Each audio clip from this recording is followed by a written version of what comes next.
sakiraaɓe am worɓe e rewɓe nanoɓe fulfulde e onon woɓɓe jooɗade ne kettino kibaruji amin suudu télévision o wakkati assalamu aleykum e moɗon mi ñallini on ndelle mi fuɗɗiri inde Allah joom hinne kuuɓuɗo joom hinne kerriɗo yettore lamɗo wodani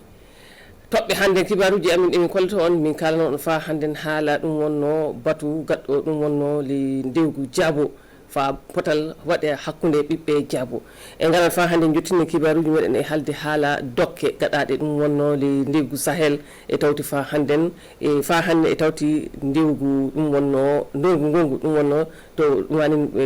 Rotary Club hokki ɗum wonno taabe fa sukaɓe l'école jooɗore ndelle bisimilla moɗon e hettinade kibaruji amin suudu télévision suudu baba aramen Allah fu dogo no mbirnomi on ni en kaltana haala ɗum wonno haala batu joƴƴinama le ndewgu jaabo ay keɓon famde gilla duuɓi dutol mbaggu hayre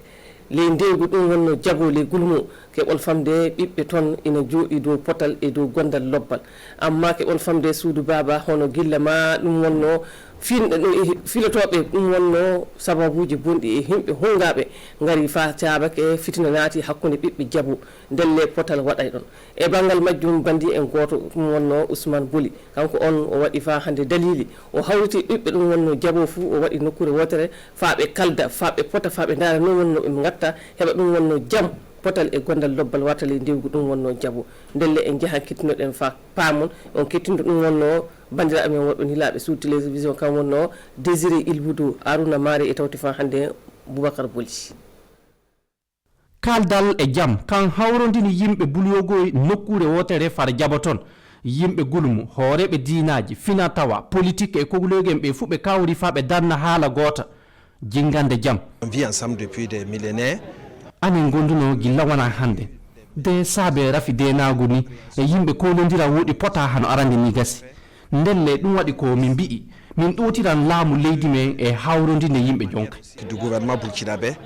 en mettant les gens ensemble fara jabo ton na won ton wuro na andire ballere fitina waɗino ton de kogloge en wonno ko dari de walli fulɓe heɓi jooɗi nokkure muɓɓoy ɗum yoko moƴƴi ko hani du tabintinede jango ɗum le yo kaldal hakkunde ɓiɓɓe wuro kam wawi ɗum c'est à travers ces occasions kawrite irini e bandum sona waɗa fu ina hokka laawol neɗɗo fu haala ko ŋakki woɗi ko ŋakki ɗum fu moƴƴine kaɓuɓe du yafodira ke noon wattade jaam on heɓe qui puisse aussi se pardonner parce que ça ne manque pas ndelle kawrital ngal ɓe kantiri ɗum e duwaw saabu jam mo yimɓe piloto hannden o e ley juuɗe Allah woni alhakika ko wiɗa ɗum Boubacar Boli jaam e juuɗe Allah woni woɗita fa hannden du hono potal du fuu e ƴuratana e juuɗe lamɗo ndelle lamɗo waɗan en dalili fa hannde jaam e potal warta nder leydi meɗen Burkina Faso hakkude ɓiɓɓe Burkina Faso futto ngoni joni o suudu baba en jaran fa hannde kibaruji meɗen yaade so ɗum wonno ko kalteɗen kalan haala ɗum wonno saria ay keɓon famde fa hannde suudu baba salndu saria suudu saria wondu fa hannde li gallure boobo ndu suudu ndu ɗum wonno sandu yeehi fa hannden li gallure banfora fa yaha fa hannden ɗum wonno saro ɗereji yimɓe nogay fukkinaɓe le saria ɗum wonno banfora ndelle fa keɓon fa hannde laaɓal fa paama no wonno no ɗum yarata mi noddan fa hannde nilaɓe meɗen kam wonno Manika Yen Ali Traoré e tawti fa hannde Oumarou Tamboura suudu sarotowno bonandaji boobo julasa ina yeyno jooɗowi le hiɓere banfora haddu talkinoga e gonani ɗum e ndeɗo jonde ɗiɗo ɓerde ina wonane yimɓe sarotoɓe ɓe e sarade bonandaji gaɗaɗi fa faame ɓe wonno caabiɓe ɗum il s'agit donc pour la cour de se rapprocher plus des justiciables min ummike min gari famin ɓeyde ɓattade saroteɓe woɗi finde ɗiɗo ɓerde deyi fami caro talkiɗin en nokku muɓɓen ɗon wo yimɓe tawaɓe ley bonandaji kamɓe wonno saroteɓe woodi ina wonani hollude yimɓe salla suudu saria ina wonani ɗum en ɗo il s'agit également pour nous de communiquer avec la population de la faire comprendre que la justice est là ndeɗo jonde saria bonandaji booba julaso warde jooɗi ley banfora wona ɓolumde suɓa Nous avons des infractions qui ont trait talkinoga e kaɓɓodiɗe yimɓe 36 jikkaɓe. Miɗen gondi ɗo ene sarade yimɓe tawaɓe ley guykaji jawdi ndi yimɓe fu kawti. Bonandaji ƴiƴam, witade rewɓe, ma fa hannden tawdede ɗum wonno dorogiji. Wodude fa hannden bonandaji gaɗaɗe e dow jawdi yimɓe feereɓe. à des biens privés. Nde ɗo jonde sariya ina ontani yimɓe fof. Woni nde joɗorto gilla lewru janvier ndu fa yaade lewru juin hitande 2021 ley cuuɗi sariya Bormo, Banfora, Orodara, Diebugu e Dedugu. ayo fofo maɗa Umaru Tambura e Suguru Baba faami fa hannden ke sariya wonanana fa hannden e himɓe filotoɓe sariya ndelle ke on famde Suguru Baba hono neɗɗo fuu mo wala gonga sini lamɗo yiɗi yettake suudu sariya wondana e himɓe ɗum wonno filotoɓe jare fa waɗa pilotoɓe keɓa sariya ndelle fa hande yewtere meɗen en jaran yaade yeeso ɗum wonno ko mbinomi on en kalan haala dokkal ay keɓon famde ley ndewgu ɗum wonno Sahel hono waltere wiyetene fa hande Rotary Club Wagadugu Cristal ngal dental yeehi waɗanoy ɗum wonno sukaɓe l'école ɗum wonno ferruɓe wonɓe ley ndewgu Sahel ɓe sukaɓe ɓe jeehi ɓe hokkama fa hande guineji ɗum wonno guineji l'école no watta fa hannden heɓa sukaɓe ferruɓe ndu kamɓe du fa hannden keɓa jangga no watta fa hande heɓa kamɓe du jangde muɗumen yaara yesso non du watta fa hande heɓa kamɓe du ɓe keɓal ɗum wonno ɓeydari e banggal jande mabɓe ndelle keɓol famde hono service comme no mbirumi on ni Rotary Club International ɗum wonno Club Cristal kam wonno ko hokki dokkal ngal fa keɓon laaɓal fa hande no ɗum yaari mi yaha mi nodda ɗum wonno niraɓe meɗen Ibrahima Kagoni Lazare Sanou e tawti fa hannden Boubacar Boli. sukaɓe jangoɓe peruɓe ko watta hano kemiɗiɗo ni fara Sahel heeɓi moƴƴere nden yo fedde no andire Rotary Club Cristal nde Wagadugu kam waɗi ɗum guineji janguilɗi hano talki en e bindirɗe en yaade wonno koɓe keeɓi ɗum fuu yono watta fa wallite sukaɓe ɓen heɓa jande muɓɓoy yaara yesso fata yoppa ɗum. Ces fournitures scolaires là et ces sacs qu'on veut remettre. Minen du yomin miili min tawi ke jangoɓe dilluɓe guri muɗum na kaani e wallede woodi ele jande ton minen du fedde amin na darani ɗum sabu so sukaɓe ɓen ballama fuu nafoto ele jande muɓɓoy toon woodi nafan leydi fuu. C'est préparer, comme on le dit, une nation prospère. Moƴƴere nde Rotary Club waɗi nde ina faabo aldiɓe dowgu Sahel sanne. Je voudrais donc me féliciter que ce matin yettude golle maɓɓe tan sabu ɓe ƴuuri Wagadugu e guineji janguilɗi ɓe gaddani sukaɓe amen woodi ko ɓuuri hewde e peɗuɓe ɓeele fuu yo sukaɓe woodi ɓe keɓata yaade jande gasdi ndelle heɓude ke ɓiɓɓe Burkina ma yigiraɓe Burkina ne heddi na miccitoɓe sukaɓe ɗum no ko hani yettede sanne. Et ensemble on va avancer. ko jowɗon jogitade hano fedde gaɗude nde moƴƴere kam du e gollidiɓe muɗum dari fa ɗum fu ɗum laati ndelle kamɓe du aadi maɓɓe yono watta fa wallita sukko fu to woni ley Sahel to kam du heɓa joni kay jande muɓɓoy yaara yesso heɓa gurdam muɗum ɗon.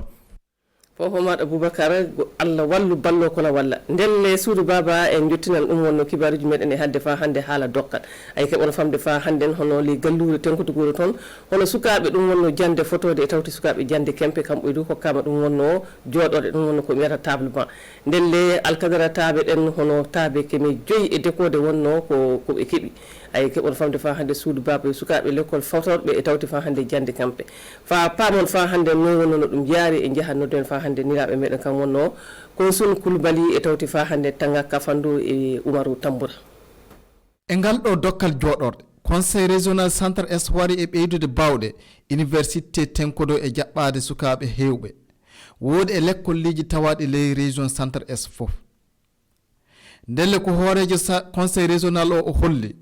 ɗum e dow laawol ƴeɓtade fa hande région centre est. Nous recevons à tout moment des demandes. wakkati fu miɗen keɓa talki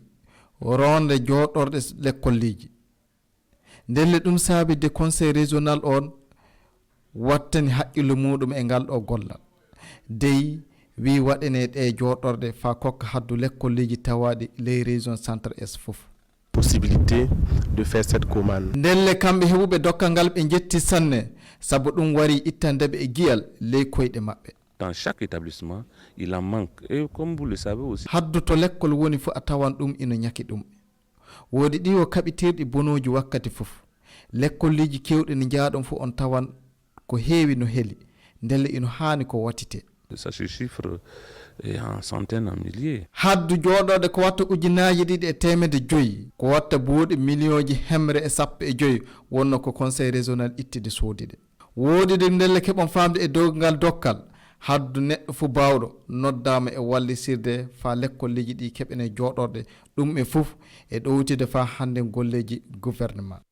ayi fof maɗa Oumaro Tamboural hakika taaɓe ɗum wonno jooɗoɗe no ujunaji ɗiɗi e keme joyi ko ɗum wonno ko ɓe kokka ndelle suudu baba wala fof ko heddi sana miɗa wi on ko fomon e hettinare jaaro si lamɗo yiiɗi jaɓi si o wakkati mi gara fa hande min kollita on kibaruji gaɗɗi ley leydi meɗen amma fadde nen mi nodda fa hande bandi en debbo ɓi en debbo kam wonno dulkum o wara fanko du fa hande o holla ɗum wonno kibaruji e ley haaɓere assalamu aleykum e moɗon ko fomon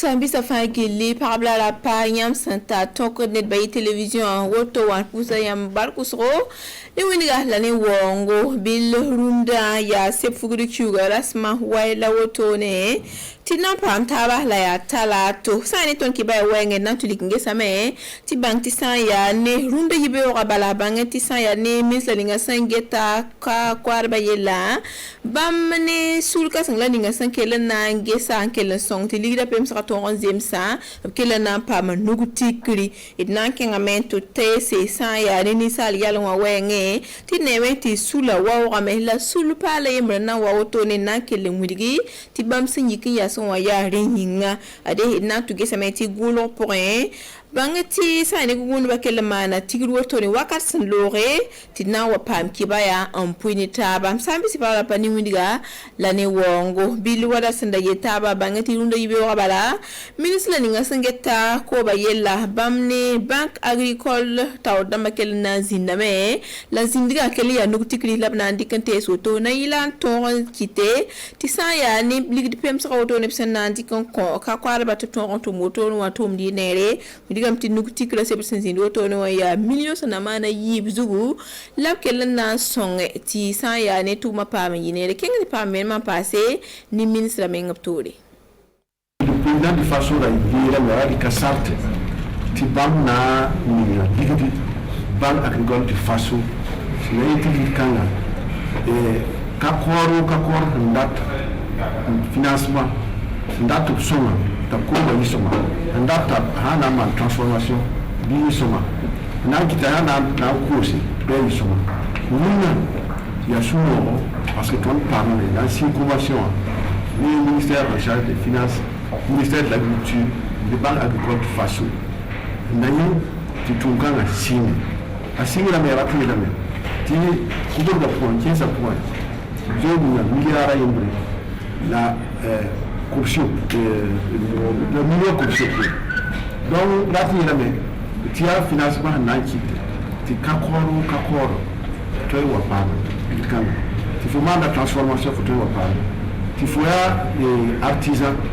malwa kuna la tonna tane ni da di faso la tane tika ni wonu na wata bi pa milia pilan ta bi ko la ko na yiti bura fa pa bi da tikida ka ko pa parce que ton mi tu do nda banga namba na yiti ka ko pa bi ya to ade idna mana ya na ya kamde ton ki baya wengen tulikinge seti sani ministre ninga sangeta woro korlo yinga bamba kele naze kabno go toni wakas lore enati ka sani tum no ya sankelen be bam ministère pour wotoni bilia tum no ya tawo la wilga meti ya sana ilati bam ton bam tuma vioro la signil fa na ke de butoto re tum no bam sandikre na ila songa to pa ma korlo woro ati ya reme la tinga yidigna pa men yibo el kenga to pa ben man passé ni ministre simio sawadro Bingo toni yeme e tondo fama service nam suta tara bis ibi sawa e il y a autorité ni singeta sumbonti nucléaire yelle ne sunke ne tonu guima sang wala manoro ko yelle mun dabba mi ti sukanga be Burkina Faso yam ya mi tilafi wa wenge yam san kengen to man échographie yam san kengen to man radiographie yam san kengen to man scanner la yel wisra yam sumande e dia sun tu ne yam yel nucléaire yel be bil ta sa yos na to sa wala sa ko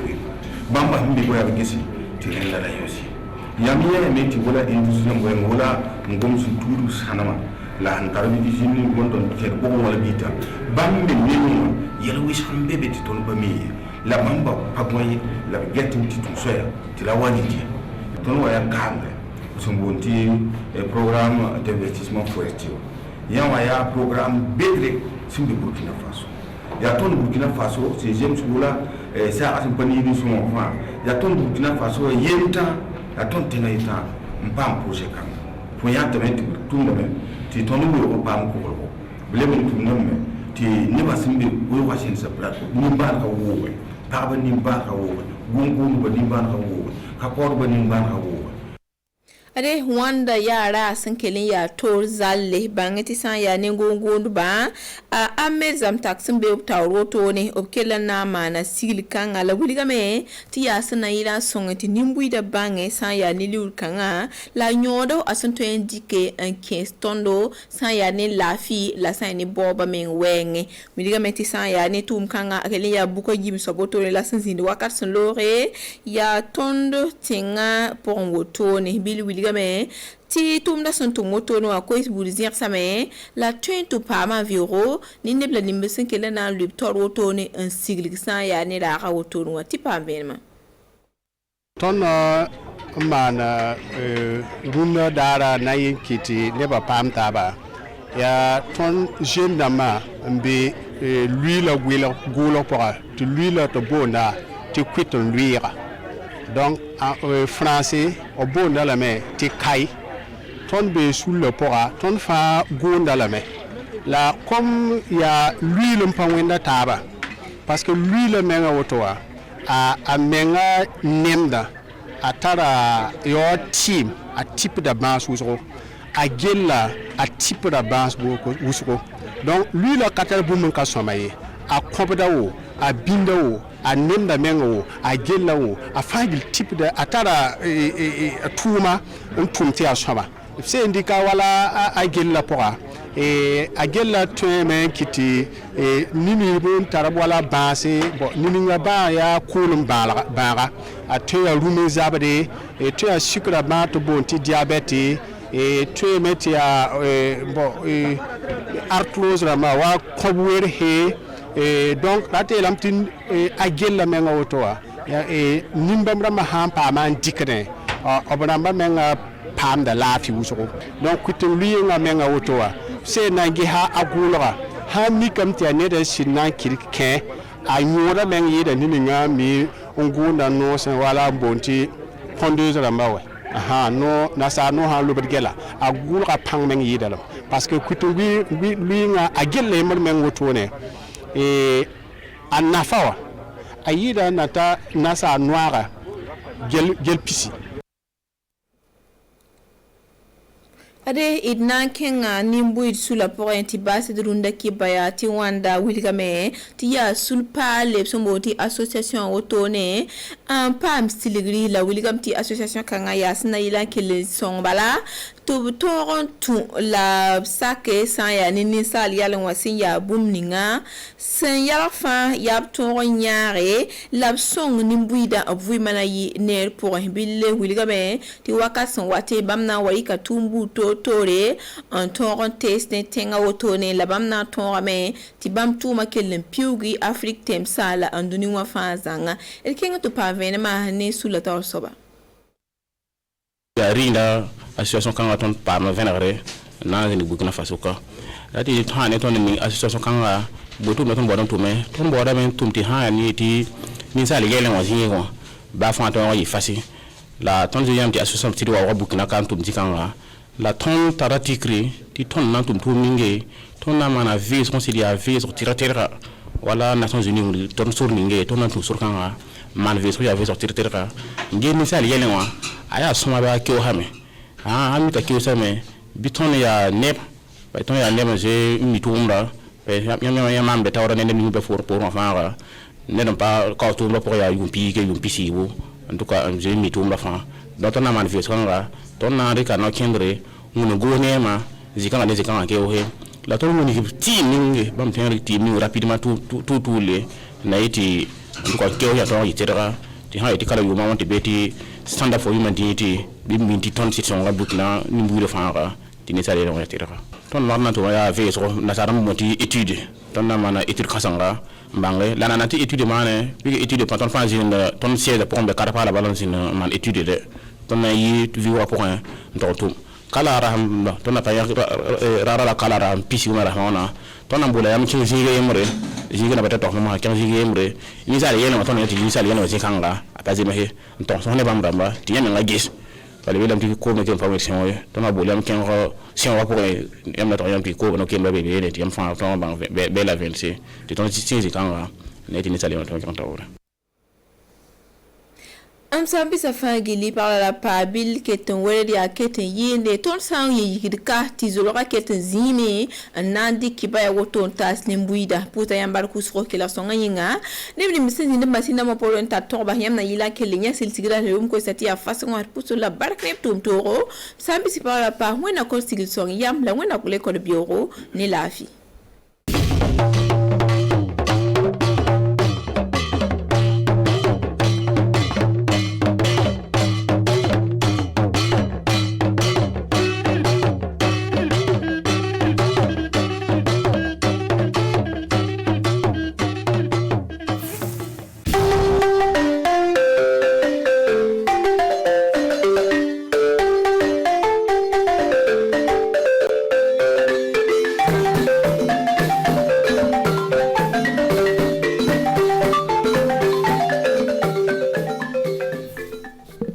Seka ko no mi kaya maram fanfela la do kera sababe bare burasemba kurabla la 50 kanya 50 ministre ka kalanso no ya kanya 50 demisana mun shita no kata sangi wora kata bla sangi tan ani duruma o kera kaya mara fanfela la stiga skere kera kaya ka foko mi kalande kemos wora bisaba ani fula o lube dege ko na kanya 50 kasara sababu la abna kuna fulu soro kata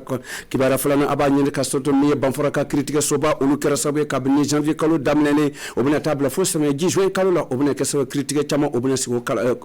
critication no konana mintan kataba bengani fagari ani yurku ko fama o critique bna kan balon Burkina Faso television kan bako anikli ati rosi bi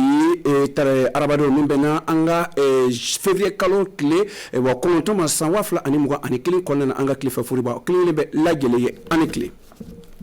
amata damine katabo mi nyonye basigira on fait wadu kona kanyasin kata mi kata lakanda ko fanfe mi kalantige lakanda ko fanfe kaseka kalanso nyama kalan di anga demsanu no bogotigu no ani chadunuma mun taluna katabla e wa kasarabu maramu fanfe la mi kaya mara fanfe la o kaseka loni asro o sobe of koso mi kala demu shita no kata sangi woro katabla sangi tan ani duru o nyasina kata barasen tarabla kalanso bisigi ani duru do makanyasin katoka kaya mara fanfe la kaseka famere karado anga tido mutu kan o sanfela la Roger Kam ani Sali Doussa ou lutien kachide ou lontola nga ne le karasobe kaseko labe ankolache. Un projet de lancer projet ni ko base Burkina Faso ka démission kata école la. Donc projet ni sigra région de Sanno kono yorola. Donc commune de Worolo kono baran benake. Donc milliard flalu bora. Donc Francis ka gouvernement ou ka barak minando be wawele agent français de développement no yawar bla worola kana diam warni kono donc do bora milliard fla bora pour que baran kasika ke donc baran mena ke projet ni sans sabalu abna bamba ka ke démission kasika ta école la démission do bo madli ka ta école la o sanda sera mo mata école la amuno lu fanata ka o bla école la o san kelenke no isan kelenke ka ba do bna ta CE2 ra do ta CM1 mu ka koro kateme o lu bna sanfla kalanke ka zoro ka CP passer ka ta collège ra ka bo ale la fana marado fana be yoro na démission chama bulla no ka mo yekana e ala long insécurité ko kama donc fana muno tata ko bla école la donc kalanso do bna dlan démission ka siglan bna dlan dɔw fana bɛ yen ji ko bɛna ɲɛnabɔ ye parce que ji tɛ yen dɔw fana ta ɲɛgɛn ko bɛna ɲɛnabɔ dɔw fana minɛnw bɛna d'u ma u ka se ka kalan kɛ dumuni fana bɛna d'u ma bourse bɛna di donc bɛɛ bɛna n'a kɛ pour que denmisɛnw ka se ka sɔrɔ ka taa école la yanni san 3 nin kɔnɔ an bɛ denmisɛn mun kɔnɔna u ka se ka taa école la en tout cas u bɛna bama ka taa école la. Banfora critique tamale ko mi bubu la soka critique soba ale tama bla senkoro kata se banfora kono na kase ka fle atara ni sabade critique mugando e abulu koro min tanondo kata fle obse ka ukasi ko flana no fle ni kanyase kata unya critique ko kan kata pe bengano ka critique ko fon falala ani cheno ka bengano ko fon falala ni ngonye flana o kera ay wa banfora kase ka yira ka kera anga chido mu RTB de bubu la so uli tama bla kan nyasin kata boka ali Traoré ani maneka in uli tianka chido un tol ngandolo kera sobe kase ko labe an ko laje kati wati dan miye kanyasin kata kritika wati da yalla kabni janvier kalo la akuna bina ta ke fuka tabla miye sameji konena o juin kalo fonfelale bobot la toka kritika soba olu ka kritika so barasen labla mentano kata bla sebe mo o che kata ski banfora ka kritika so la uye kanyasin kata do kritika mena sigo 50 kase ka fle jo kase ka sigi anga jamana konena munyi benen kala ay munyi cheni ka o kase ko ka kritika ka bla o kan kase ka jolo wo semfe uyi tama blo sinkoro do kase ka ta gbere banfora o yoro sinkoro astama flana miedo uti dore jango kase ka to kritika kase ka sigi mo nya koro ka nyasin kata sebe mun blanno e ba mo bolo koro o kase ka chano ka nyasin ka to cheno mun kera anga jamana konena ani munyi chenya ka sare kase ka bla o kan o sen fe dokulu mun sigira kata o kando ulu tama blo sinkoro kase ka tabo banfora konena kase ka famerika ani kase ka fasodo ladua ka nyasin kata a kritika ko anga jamana konena jango ni chene kera kritika kase ka blasinka anafa kase fasoduma ani bonosira mumma o yimu tiga kritika lo tabana ka bobo wodi la so kase kana banfora do otu dore o yisiga sigari mun ka dore te ka tabla ay sabe kritika sabe muhalo blanu be sinka o senfe obuna seka kritika o senfe mun ta dono o senfe adama de bisaba ani woro o lubna tiga kritika lo nyafe kase ku ka dala kan fo mu ma so ka dala kan e chama e botayi so yen ko yi do tay mo ko fahari do tay bengani ko do ay jamfa ko nimbe ani kase ka yurku do kola ani kata fara drogu fero kan a chama obo selo kan ni sebe no kilin libe obuna tiba critical lo nyafo yero ka folo critical adaye label fe bebse katama katiko fle war sara ko to la kanyesin katoke adaye la kabni janvier kalo akuna bena tache juin kalo konena san wafla animgo ani kilin konena obuna ke banfora boromo dedugu orodara ani kata kunache jebugu amo bosse samtan yere soro jabo ka yere ka foka bado ko kabini wakati damane anga jamana sigindo degi konena faso don sigido konena otu ben union che sabu jokulu kenbe ka seka sikase ko labe onu koso mi jabo mara fon felala jabo ka ko bida konena olu kera sobe ka milia soro